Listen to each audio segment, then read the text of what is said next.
What's going on, YouTube? Hope everyone had a good Christmas and a bit of time off with friends and family. I just wanted to check in. Been a couple weeks since I posted a video. Bit of time off over Christmas.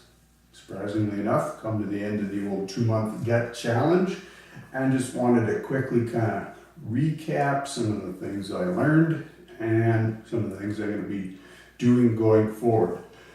So I guess the biggest thing I kind of learned over this process is, what you eat, I think, ultimately has a huge impact on not only the gut health, but just everything in general, inflammation in the body, probably headaches, allergies, all these things. I think it all just kind of ties back into what we're eating, what we're putting in there. And I think it's really important to, watch what you're eating going forward.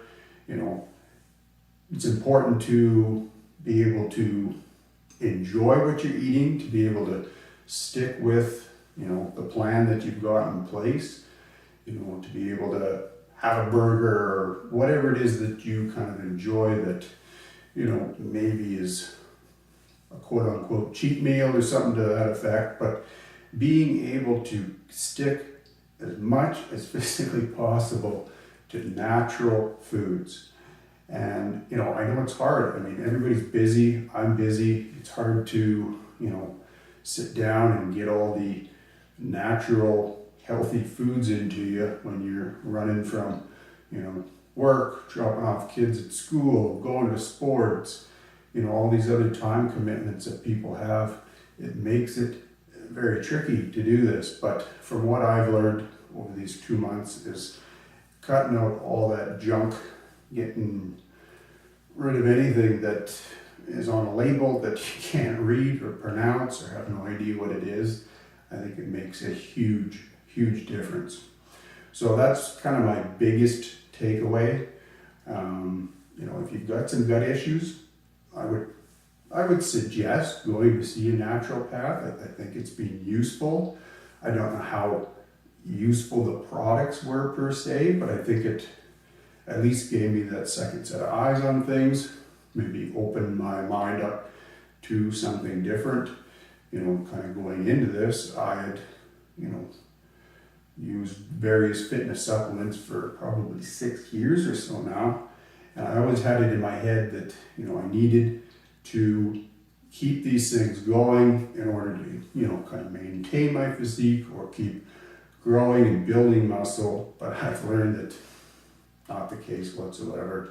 I mean, cut this stuff out, lost a bit of weight initially, but by, sitting down and kind of actually looking at my diet, finding some of those whole nutrient-dense foods, seeds, nuts, adding extra eggs, those types of things, I've been able to, kind of replace a lot of those fitness type supplements quite easily. So that was a kind of a big takeaway for me, is just cleaning up that diet as best as possible. Touching base with a naturopath if need be, and kind of get that second set of eyes, I think is good. And then I guess over the last couple of weeks, I kind of started to add in some more foods back into my diet. Things were going well. And then I think it was 2 days before Christmas, finally caught the flu bug that was going around my house, and that sent me back quite quickly.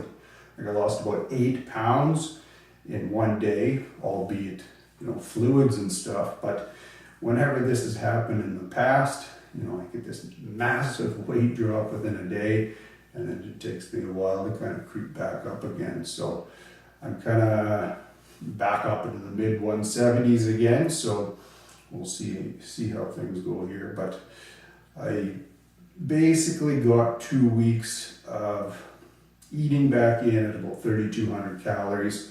Didn't seem like the needle was moving at all. I was kind of sitting around 178-ish. Got the flu, dropped to 170, and now I'm kind of back up to 175, 176-ish. So I've kind of added some more foods into my diet to get up to 3,500 calories. and then I'm just gonna kind of keep tracking this and then go forward with that. But overall, you know, it took a few days after the flu. It was a bit frustrating because I think I'd finally kind of got my gut, you know, into a good place, and then, you know, you get the flu and it just kind of cleans all that good bacteria and stuff out again. So there was a few days after that, you know, it was hard to eat. I kind of started feeling bloated and just gross again. But I've noticed it's been about a week now since I had that. Everything seems to be kind of back in order again, feeling fairly well.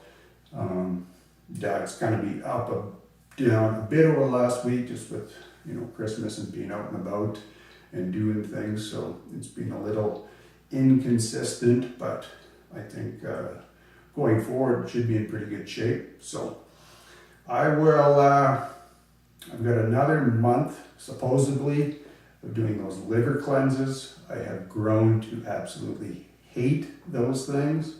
First couple of weeks weren't so bad, but now I absolutely loathe it. But I'll finish that out. I think I've got maybe a bit of the probiotics left from the naturopath. Otherwise, I've kind of gotten through all of those kind of supplements and things that they had prescribed from that initial visit towards the end of November. So I'm basically kind of rolling without anything. The only thing that I've kind of continued on based on their guidance is just some digestive enzymes with meals 3 times a day. So I'll kind of keep that going, do 4 more weeks of that liver cleanse, even though I'm not a big fan. And then we'll just kind of take it from there, I think. And yeah, I think the goal will just be kind of as best as possible, you know, keep consistent with the workouts and the diets going forward. I mean, as soon as I get back into the office in about a week, I'm going to be extremely busy for the next 4 months. So it's maintaining, you know, some sort of sense of consistency to stay on top of the diet, etc., over the course of tax season to make sure when I get through to May that, you know, I'm in as best health as possible. And for me, you know, going to the gym, doing these types of things, I think that's good, you know, for my mental state when I'm having to work these long hours.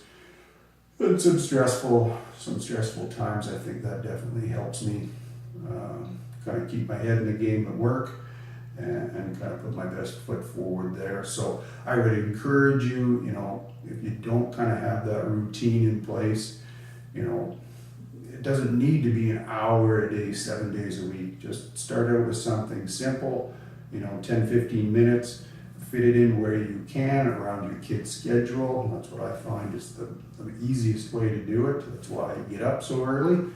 And just start with that. Get that routine in. And once you do that for a few weeks, it'll just become kind of a second nature thing.